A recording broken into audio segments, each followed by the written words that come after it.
Hey everybody, welcome to the JG Show. I'm here at the Extreme office with Mr. Extreme and a special guest, Karin, an ultra racer who has a history of running extreme races all over the world. Stay tuned, here we go. All right, Karin, welcome to the show. Thank you for having me. I'm very excited to be here. So Karin, I've given the title as the David Goggins of Shenzhen. If not South China. Oh, you know what? We might as well even do China. Yeah. Based on what she's told me about the amount of races that she's done, some of which I don't think I'm actually physically capable of doing. It's insane what you've accomplished. And what Torsten would say is it's extreme. Yeah, it's extreme. First of all, welcome to the office here. I'm very happy to having you here. And you know, that what she did, we are fighting a short time. It's a short time painful, but what she did is a long time painful. Long time painful. Yeah. If I walk the stairs, I try not to look to the hill because it's too far away. I look at the 5 steps in front of me, and she runs hundreds of kilometers. She's looking at the 3 mountains ahead. She'll be like, tomorrow I'll be on mountain number 6, number 7, right? Today Shanghai, tomorrow Beijing.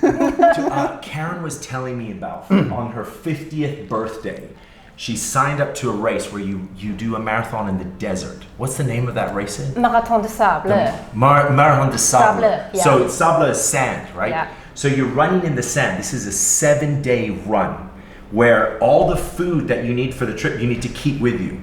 All your clothes, your sleeping gear, everything. Your whole year. You're given water at the checkpoints, but everything else you have to keep. You have to carry with you until the end of the race. That is, should we start with that particular race, or where do you think is the best race we can start with? Where did you get the passion to run extreme races like this? Well, I ran, I will not say my whole life, but when I was younger, I did a little bit of running, but no longer than 21K half marathon. Okay. And of course shorter, like 5, 7, 10. And then 12 years ago, I quit smoking, and I thought I need to find a new hobby.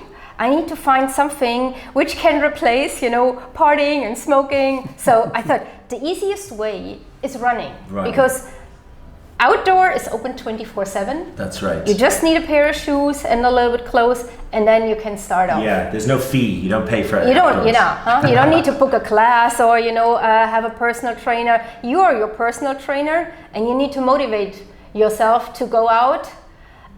Especially when you had a very shitty day at work, and then you need to kick your ass and say, okay, I go out. That's nice. And this is how I started.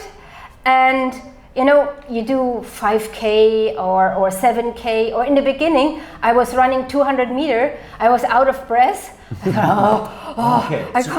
Okay, so starting off was you kind of built. You had to build your endurance. Yeah. You need to build. I needed to build from scratch.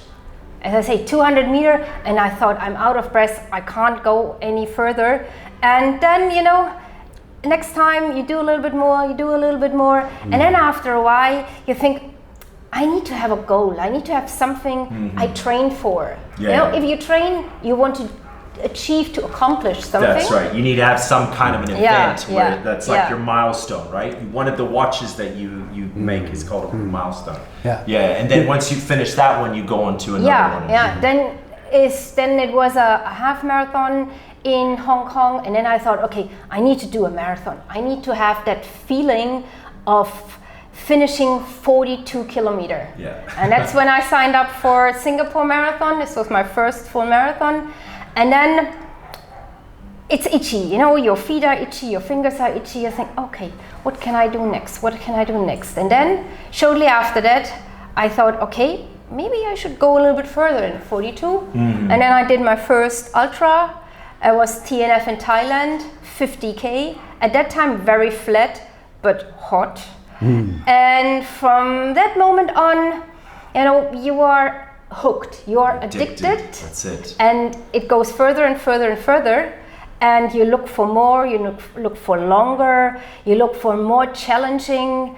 And then I came to a certain point where I say, okay, I need to do something longer than 100. I need to go beyond. Okay, you can do it in the 100. 100 miles, which is for many runners, for many ultra runners, the ultimate goal. 100 miles. 100 miles. But for me, that was not really what I wanted to do. I wanted to be out there for longer. Not only distance-wise, also enjoying the nature. And then I did my first multi-stage in Sabah, the Death March in Sabah.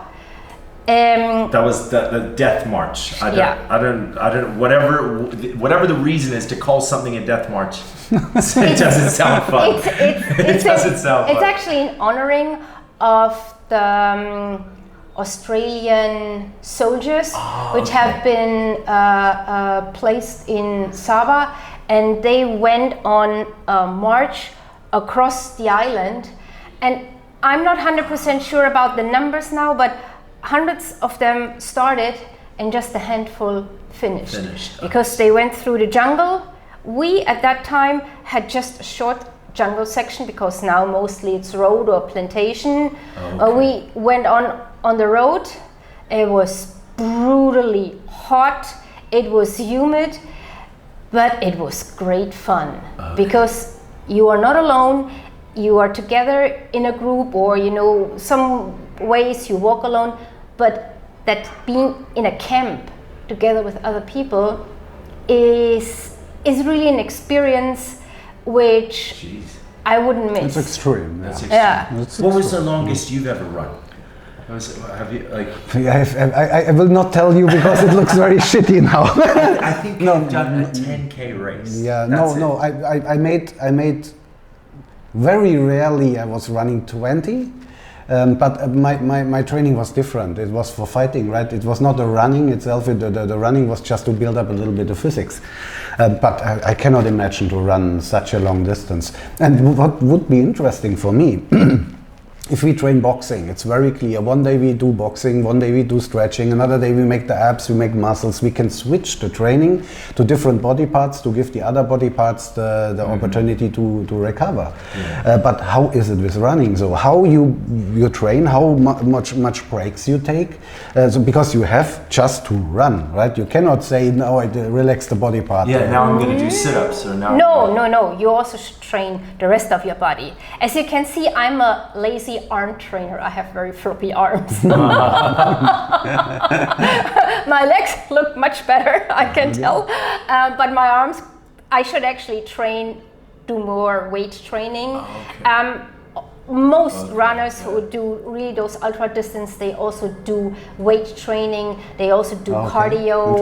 And one thing which is very actually important when you do ultra trail running is coordination, because when you run, you have roots, stones, you maybe have a hole, you need to jump over a hole. You need to be very flexible on the trail. Otherwise, if your body is very stiff, it's very difficult to move from one side to the other side.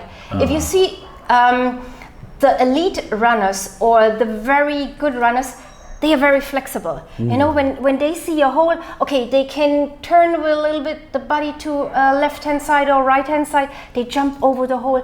They go over the stones. They go over the rocks. So it's actually very important to train also other parts, also your arms, because sometimes you need to hold on to things. Either you hold on to your pole. So you do this training, you do this coordination training. Do you do this? I do sometimes a little bit coordination training. I should do much more, because it will also help me, to balance. I see. You need to balance. Also to find the rhythm, right?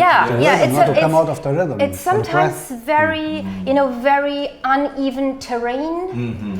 I just come back from Mogansan, and there was very steep climbing in the bamboo forest. So you need to make sure, uphill and also downhill, you can balance your body, and you can be fast enough when you see, an obstacle in your way. I go around here, I go around there. Yeah. So as better as you trained also on your upper body, as better, you can react to things on the trail. Yeah. Road is a bit easier, because, it shouldn't have any obstacles. Yes. Unless someone is falling in front of you, or in which case you just jump over them. Sorry, Take like this. Pick yourself up. But there are always people, they need to tie their shoes, or suddenly they think, oh, I need to take a selfie now. Yes, Whoa, okay. So it's good when you are flexible, when your muscles are trained, when your upper body is trained, and as I say, also here the strength in the arms, especially when you use poles, when you go up the mountain, you need those are those real ultra adventure races where you're going over like sand dunes or in the jungle. You do use these poles to propel you forward. I use them also, because it makes for me a little bit easier to go up, to climb up. I didn't use them years ago, but in a certain age, you feel better to have them. They give you a little bit more stability. They also, it's also a little bit a mental thing. They, when you push them into the ground, you say, "Yes, I'm doing it. Yes, the next step. Yes." It's like with the beats, right? Yes, I did it. Yes. So you're doing that for 7 days. Yes, I can. Yes. 7 days. Oh my gosh, that's crazy, right? Because you have sort of, I guess you would call them sprints, like say a 10K, a 5K. Like this, you're training this, right? Then you go to a marathon. You get a marathon under your belt. Let's do a half marathon. Sorry. 20K, 21K, 20K, that's half 21. marathon. Then you do a full marathon where it's 40, 42, right? 42. And that needs to be a walk in the park before you start doing these, what did you call them, multi-stage race? Yeah, multi-stage is then when you're really on the road or on the trail for 6-7 days. 6 or 7 days. Yeah. So you're banking like 42K a day. Is that like the average? Marathon des Sables was the first 2 days like 30 something K. Okay. And then you have a long stage where it's like 85, 87, 90K. So it goes overnight. I see. Crazy. And I see.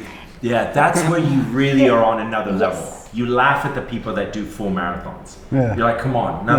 That's I do a full marathon. You average that a day.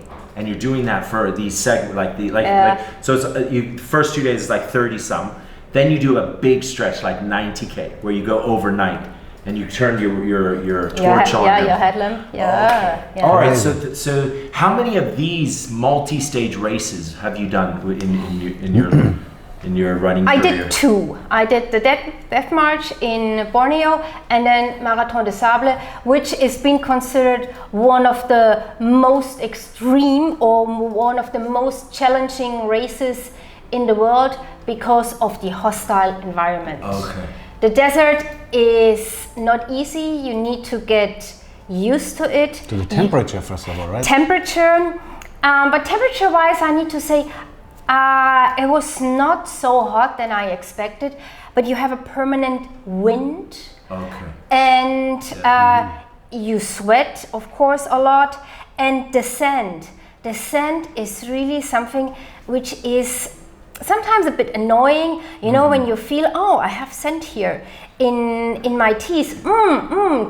Sand grinding in my teeth. Yummy. So it's just sand everywhere. Everywhere. And I think also the walking, if you're running, it is soft, right? So you really go through the sand, or you have a street? No, there is no street in the desert. So you're in the sand. Did you ever try to run on the beach? Yeah, that's all because there's no bounce back, right? Yeah. So all of your momentum is sunk. So it's like I can't remember the amount of more energy you burn in sand, but it's easily what you're achieving in an hour, and it's like it's much more. Yeah, it's crazy. You cannot compare. I was in Dubai and I tried to make the dune to go up. I was dead. Yeah. I was dead. You go, especially when it comes to the dunes. You go up and then you slide down. You go up, you slide down. So actually, it's double or sometimes 3 times of the way you are doing to go up. Yeah, and that's what I think. Yeah, it's double the amount of energy. The Sahara also. Now the distance. Yeah, not only the distance, but you're also. It's so much harder. I see. Yeah, it's. Okay. So let's get into the gear. Like we've done a bit of the training now. So with the gear to get ready for this event, you told me that you had to carry everything. Yeah. So how do you plan your gear, your shoes? You told me you have to cover your feet. Yeah, you need to have gaiters, which need to be attached to your shoes with a Velcro, because as soon as the sand it's going into your shoes, it's like a grinding on the skin. And the heat and the grinding is sandpaper. You walk on sandpaper and you don't want to have this. Okay. And blisters is a big issue during that run. The organizer have a whole team of doctors and nurses.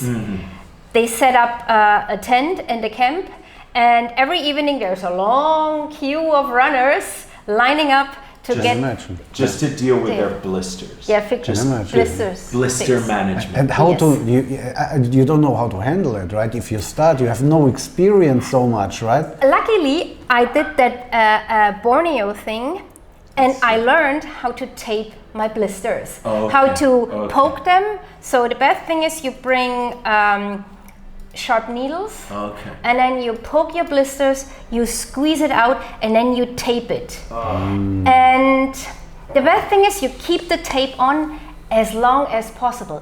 Don't take it off. Just tape on it. You need to see if your foot still fit into your shoes. And the best thing is to keep it really dry and tightly taped. Okay. Welcome to the extreme office. Yeah. Just dealing with blisters. It's not something that you can avoid. You have to just deal with them and know how to take care of them. Yeah. So that you can keep running the next day. But a good thing is when you start keeping your feet in a good condition already months before the run. So pedicure is very important. That's right. Yes. Cleaning your feet. And then put on, the best is banana cream to make them also quite soft. Soft as they are, as less blisters you're going to have. Yeah, that makes sense, right? Because it's stretchy. Your skin becomes stretchy. Blisters are created when there's dryness, right? Dryness, and then a little bit of rip, right? The ripping on it. So then you create blisters. I see. All right. Yeah, she was telling me that the preparation before a big race actually starts 3 months before, taking care of your feet and rubbing them with oil, making sure that they're soft. That's something you wouldn't know, right? I didn't. Never been busy with it. If you take ultra racing seriously, that's what you're doing. You're making sure your feet are well taken care of 3 months before you've even gone on and started. And then you need to sort out the rest of your gear. So the organizer gives you a long list of mandatory gear you need to bring. It's not only the headlamp, it's also a certain amount of calories you should take in every day. Which is mandatory. Yeah, to survive it. I see. So how much is it? Mandatory calories. I think it is 2,500 calories per day. I'm not 100% sure anymore. 2,500 to 3,000 is pretty, like for an athlete, that'd be mandatory. Yeah. Because they're not they're just trying to keep you they're not saying because the more they tell you the more you have to carry. So they're saying you can't go below the standard limit to keep the human body light. But hey, you guys. If you're like one of those guys that survive on an orange a day, good job. Go for it. But they won't. No, they weight you. They weight your backpack.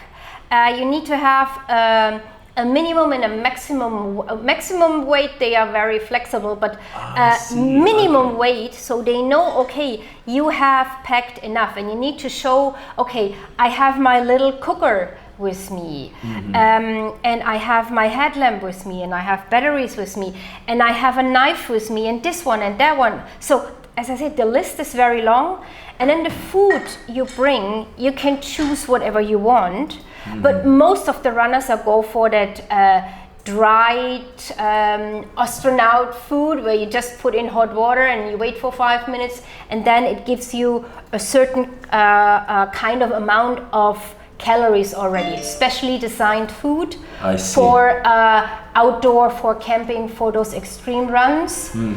And you need to sort it out early in advance.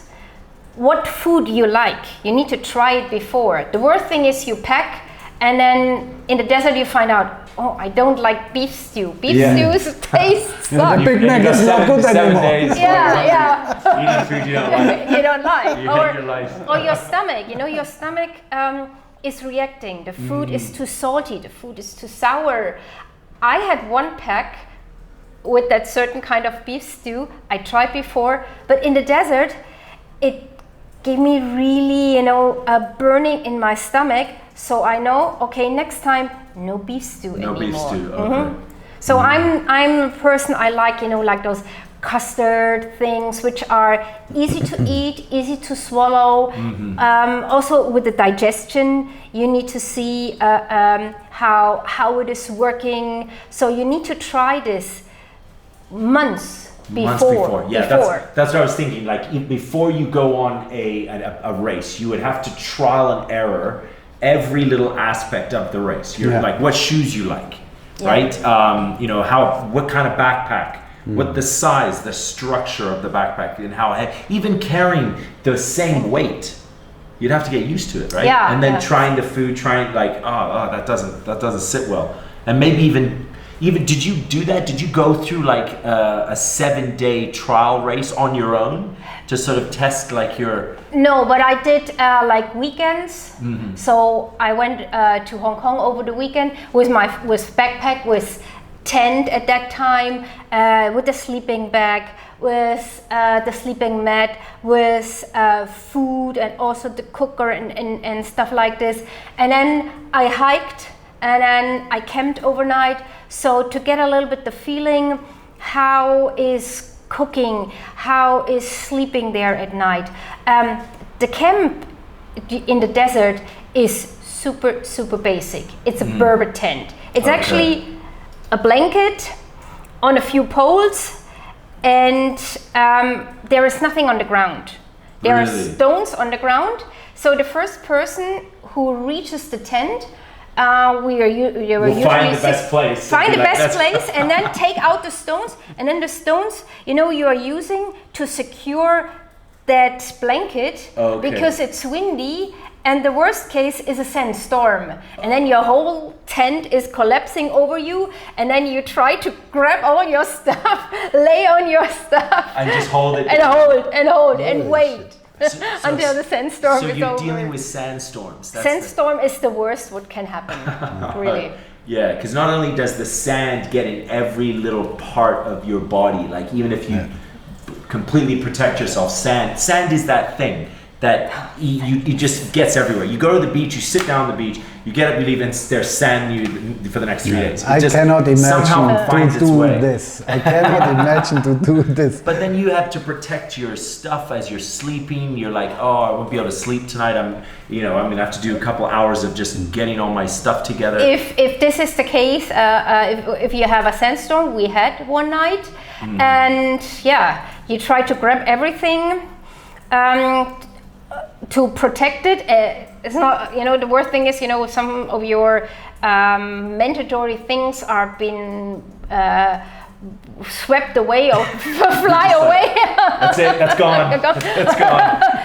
I mean, the number bib is the easiest thing because the organizer gives you a new one. But for the rest, if you really need that stuff and it's gone, there is no replacement. There is no store. There is no kiosk. No 7-Eleven. No 7-Eleven. Just pop in.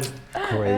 No, there is not. Really interesting. That's very extreme. It's extreme. really extreme. Yeah. I can't imagine trying that. But when I hear that, like your story of how you did it, it's extremely motivating. I love this stuff. I really feed off people's extreme challenges about them doing crazy things like this. And you did this race on your 50th birthday. Yeah, that was my gift for my 50th birthday. Other people, they go on a beach vacation. I thought, I'm doing a little bit, another kind of vacation. Give a bit sand. Sand is sand, But Sahara sand is different to sand There's on more the beach. powder and it goes everywhere. Yeah, but There's it's also, it's the terrain is not always the same. Sometimes the sand can be very hard. Then you can run, and then it's really soft and you sink in. But on the other hand, you also have stones, which are sometimes very sharp. So you also need to be careful, when you maybe slide or fall on a stone, that you can get hurt, things like this. But it's really, that ascent is unpredictable, and it's a challenge sometimes, to walk, especially when you go up the dune and you are almost there, and you just slide down. Slide a little bit down, and you go up and you slide. Yeah. But it is something, it's so amazing, it's so beautiful, especially at night when you go out of your tent and you see all the stars. Yeah. You have This is something I experienced too. no light pollution there, no any other pollution. You just see the stars and you think, Oh, wow. wow. It's worth it, right? How many people joined this event? At that time it was about 1,200. So there's 1,200 people all racing with you. Yeah. And how many finish? And what was did everybody finish? Or is Not everybody, but the percentage is actually quite high. because the people who come want it. They really want. Yeah. And for many stages, the cut-off time is rather generous. Okay. Because organizer want to give people, the feeling to finish. Yeah. Of course, some of them, they needed to drop out, and mostly it's blisters. So that is a really big issue on that race in particular. I see. Yeah, it's the blisters, but it's true. Like people, like you said, people that are going on this race have trained for this race. They want this. It's not like Everest, right, where the ratio is actually very. It doesn't. People that usually make it to Everest, it's much smaller than the people going in, right? But yeah, it is manageable. You just have to know how to do the blisters. You have to take care of your Blisters and all that stuff. You really need to sort out. So you need to start early in advance with training and really trying out things. I remember my apartment, it looked like, like an outdoor store. The months before.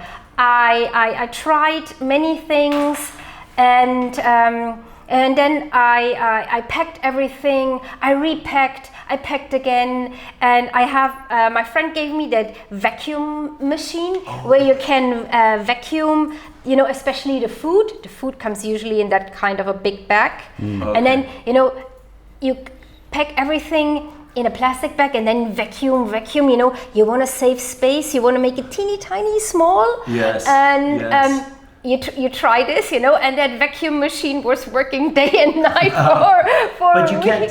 So you would pack it all, then take it, and as you use it, so you don't keep vacuuming it every time you're on the race. No. Right? You vacuum everything before, you label everything. I labeled everything. I say, this is food for day 1, for day 2, day 3. And then you look on the internet, you are in, 10 Facebook groups, which are only, talking about food and gear and stuff and training and this one and that one. And then the weeks before the race, when, everybody shows the backpack and how good they have packed, and I packed and I say, wow, mine is much bigger. Why? So you unpack again, and then you start again, and then you try to make it as good as possible. And when you are there in the camp and they wait you, and you see people, teeny tiny packed, and then they say, yeah, I have for every day like 3,000 calorie food. And you think, how they do this? What did I do wrong? Peanut butter, and peanut butter. Yeah. That's what I would do. I would just do peanut butter. Or they like flatten all the dried apricots and raisins. They flatten them, vacuum them. That's incredible. So really, the packing is a skill, right? Packing is a skill, and that is actually what makes, I will not say most of it, but it's really a big part. Not only training for it, also the whole preparation. When you start this. getting nervous before, in our sport we are shortly before. Yeah, Nervous, as a but fighter, when get you nervous. when you Yeah, get of when course. you I get, also you get get yeah, nervous. but when it starts means happiness. Yeah, I go fast, but when is the oh shit, it's coming close. Yeah. Well, yeah, you know, in the week before you take off, you're getting nervous. Did I do everything correct? Did I train enough? Did I pack the right things?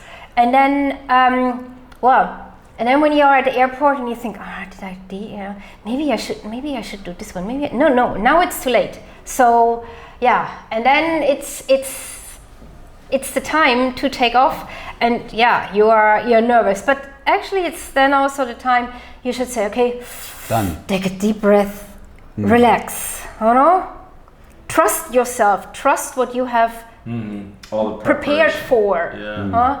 Be confident, you can do it. Yes. How is the feeling right in front of the start? Right before all the people gather together and Oh, this is like So much energy, right? This is it's unbelievable.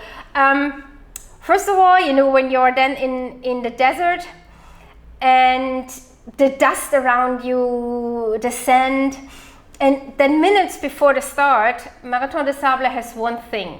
Okay. They always play AC/DC, Oh. Highway to Hell. you're sure This is when you hear AC/DC or Highway to Hell, you know exactly it's your time It's now. time to go. And then they have Highway to hell. they have a helicopter. The helicopter is taking off. The sand is blowing into your face, and now it's time to start. Oh, that's good, huh? It's that feeling, when the little hairs here in your neck, when they are coming up, then okay, it's Let's time. go. And that's 1,200 people all setting off at once. Yeah, all at once. Wow. All at once. Yeah. So some people, is it like a marathon where some people, boom, they go for it, and then other ones are kind of like, I'm easy. Yeah. you group with each other, you make a group and you go together, or how you did it?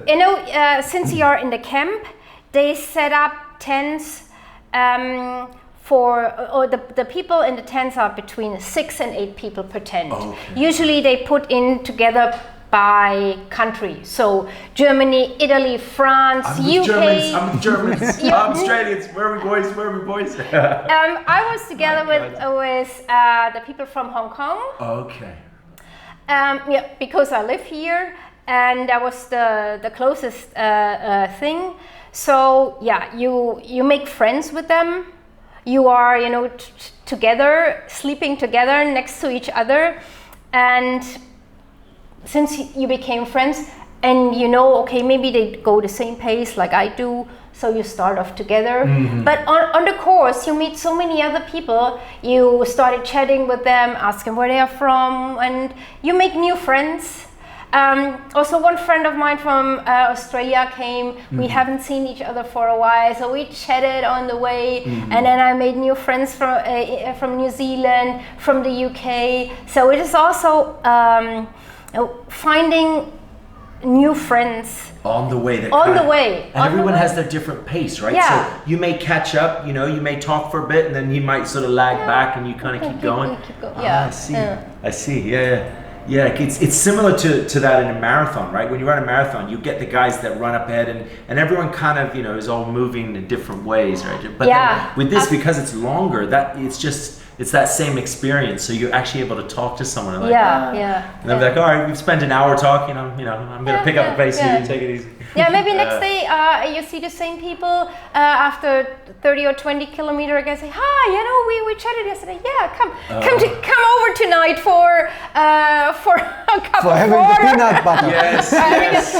We'll share peanut butter. Let me try your peanut butter. Yes. So on the campsite, everyone meets each other and kind of motivates each other. The camp is there are 2 big circles. With those Berber tents. Okay. And they issue before a plan and say, okay, this part here is occupied by UK, then is maybe Germany, Italy, France, here's US, Australia, New Zealand, then Japan, Hong Kong, China, Morocco. Of course, Moroccan runners also have been there. The guy won. And they're probably the best at it. They are very used to the climate. That's where they're from, right? That's kind of they're used to that. It's in their genes, right? Yeah, that's interesting. Everyone has their own little tent. I didn't quite think about that, but it's true. You have to have this sort of structure. If you have 1,200 people going and it shows up to a tent, you have to know, like, where am I sleeping? I can't just, there's so many people involved in this, right? And you're always in the same tent. Your tent has a number. So when you come to the camp, you know exactly, okay, I need to go here. This is my camp. Here are my tent mates. And always the same people. It's always, for that whole week, it's always the same. It seems like actually a really good time. There's a lot of endurance, there's a lot of push, and there's a lot of preparation, right? Telling us about the preparation, that's very interesting. Not only the training, but the packing, the trying different gear, right? Having to pack things smaller and smaller and smaller, and having to squeeze it into a place, and also making sure that you meet the requirements, right? Of all of this, right? But tell us about you yourself. Doing these sort of races isn't very normal. It's extreme. It's extreme. Tagline, it's extreme. But like it takes a certain kind of person to do this again and again, and not only do it, but also be addicted to it, be inspired by it. Like how did that all come about? Like did you imagine being this sort of person when you were a kid, or was this always? No. I mean, I grew up in the countryside. I always liked outdoor. But I would never imagine running through the desert or running up mountains here in Hong Kong. For example, I did the Vibram Hong Kong 100 8 times. I've heard of this race. This is Hong Kong's that's the big one. The big one. It's a part of the Ultra Trail World Tour. It's always the first one of that Ultra Trail World Tour because it's in January. Unfortunately, 2021 it's cancelled. It's cancelled, okay. Because of COVID. But when I did this race for the first time, it's a 100K one stage. That means you start in the morning and then you need to finish 100K maximum in 32 hours. So I see. You have it. There's a strict time. Yeah, it's done. There are cutoff times. You need to be at the checkpoint at a certain time. Okay. And from there on, your next checkpoint cutoff time again. I see. And you should finish those 100 kilometer in 30 or 32 hours, but you have a lot of climbing. In the beginning it was like 4,800 meters. Now it is 5,200 meters. Climbing up, you go down. You go up, you go down. Yeah, that's Hong Kong, right? The big hilly areas. Yeah, and Hong Kong 100 is the first 50K relatively flat. It's not too much elevation. You have long stretches also on tarmac and on paved road here along the dam in the new territory. So it's relatively fast in the beginning with not much climbing, but then at the end you go Grassy Hill, Needle Hill, Beacon Hill, and just up and down, up and down. And the last is Tai Mo San, Hong Kong's highest mountain with 950 something meter. And then you go down to the finishing line. That's 8 times then. You did this. I did it 8 times now. 8 times. Great. That's really that's aggressive. That's not an easy race, yeah. No, it's not. Because you're not stopping. Easy. You don't stop. There's no you go. That's it. You go. You stop a little bit at a checkpoint. You eat something. You drink something. They have a very good support, so you don't need to carry all your food with you, but you need to have mandatory gear like headlamp. Do you need a helmet? No, headlamp. Just a headlamp. Okay. Headlamp and. Batteries, you need warm clothes if it's getting cold at night, and if you thinking you are maybe getting cold. You have one checkpoint where you can change clothes. It's after 50K, and you need to bring your water. Okay. So every checkpoint you can refill it, right? Refill water, energy drinks, and you eat. But some of the stretches, even if they are just 10K, you do a lot of climbing. Wow. For slow runners like me, I'm not very fast. It can take a long time. So you need to have enough water, enough food. The worst thing is, you are on top of the mountain and you are exhausted and you don't have water or you don't have food anymore. Yes. And then also, first of all, your body temperature goes down.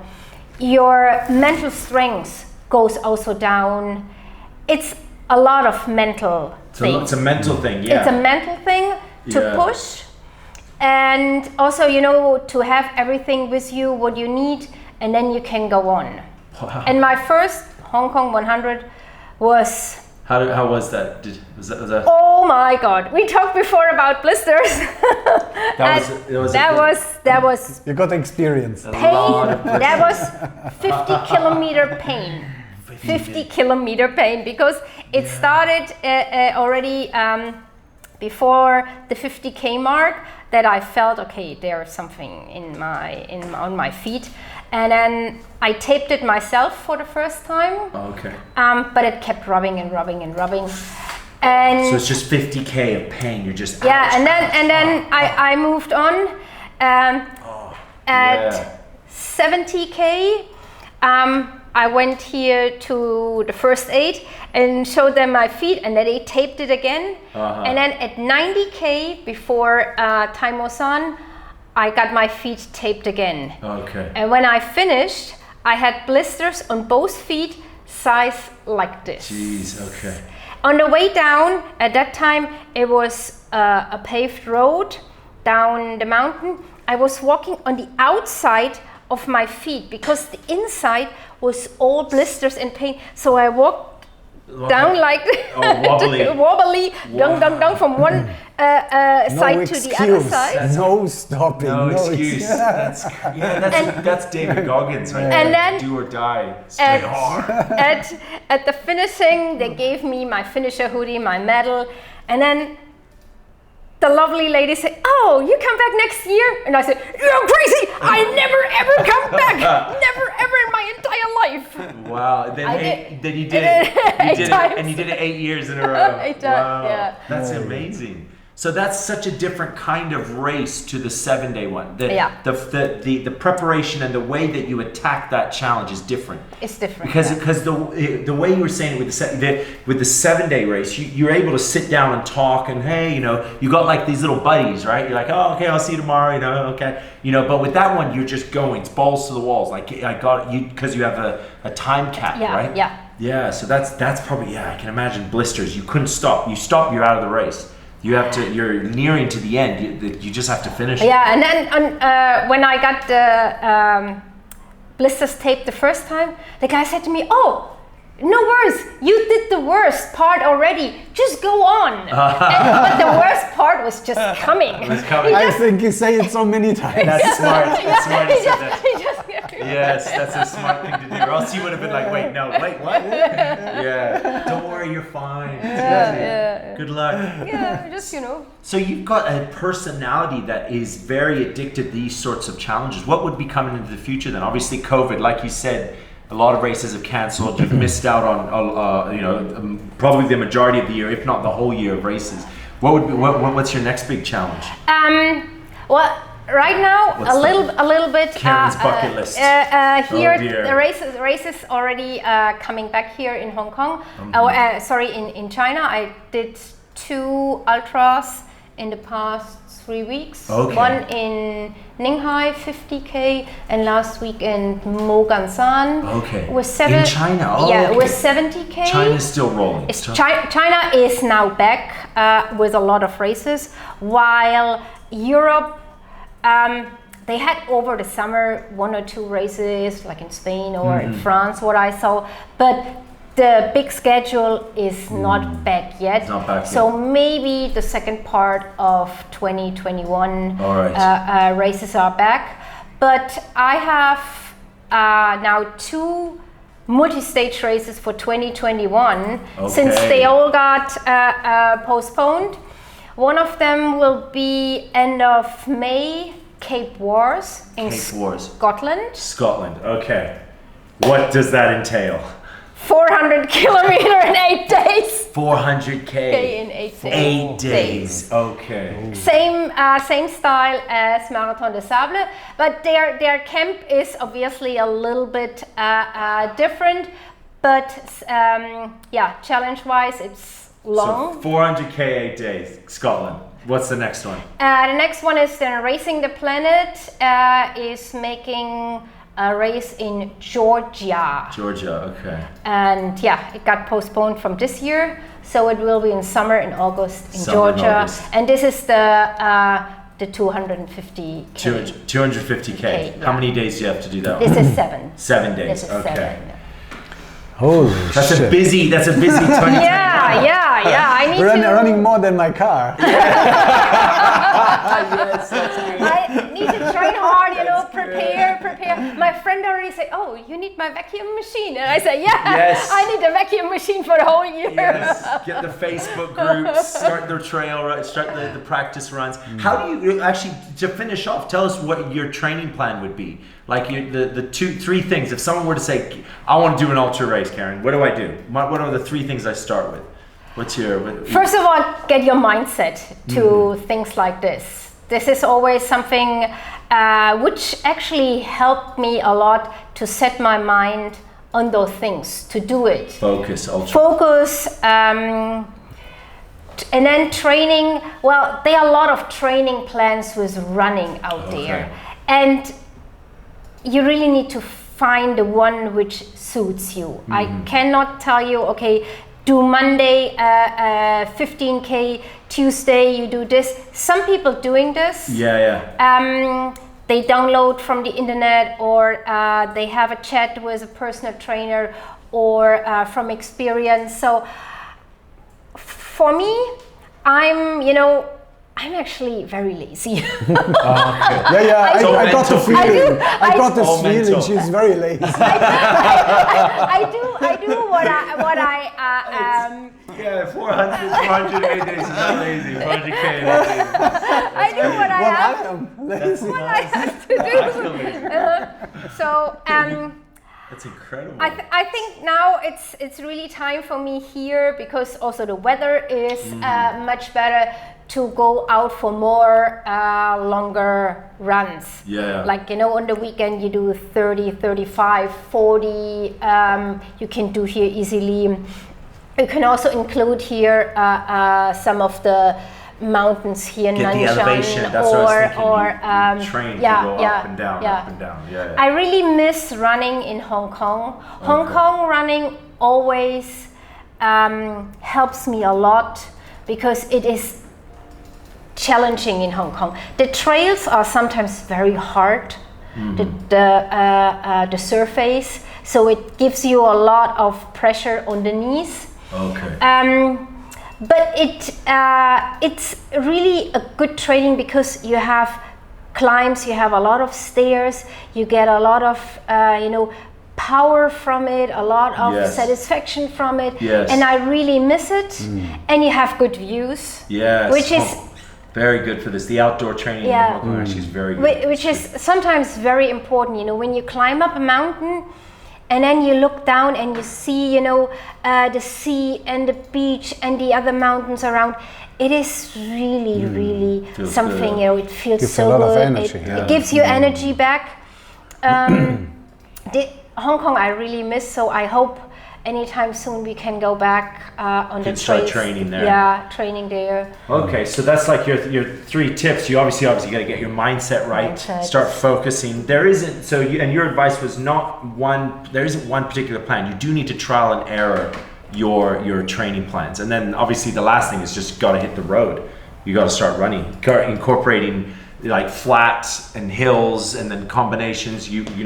Maybe not always on pavement, but also a bit on the actual rough ground. Gravel, whatever you can get here, especially here when you go up the trails here. Here, the Nanshan mountain here is much paved. There's a lot of stones, so it's not a perfect one. Here in Dapang or also here Tanglangshan, there's a little bit more rougher trail, which is actually good.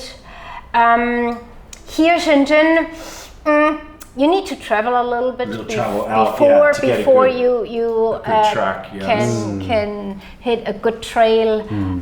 So it's sometimes actually easier, you know, when you go to Hong Kong, you just need to go across the border in new territories. You have nice trails. You start straight away. You just start running. Yes. Yeah. That's amazing. Yeah. So next year, let's do another podcast next year before you do that other than the next one, the next big multi-stage one.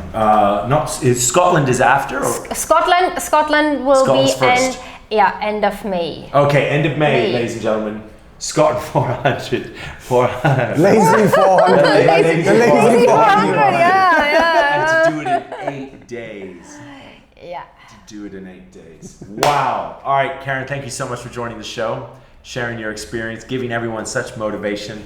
And what are your final thoughts from Mr. Extreme? That's extreme. And that's pretty high on the extreme radar, right? The level of extreme. Nothing more to say. Yeah. Oh, that's perfect. Very, very extreme. Yeah. All right, guys, take it easy, and we'll see you for another show.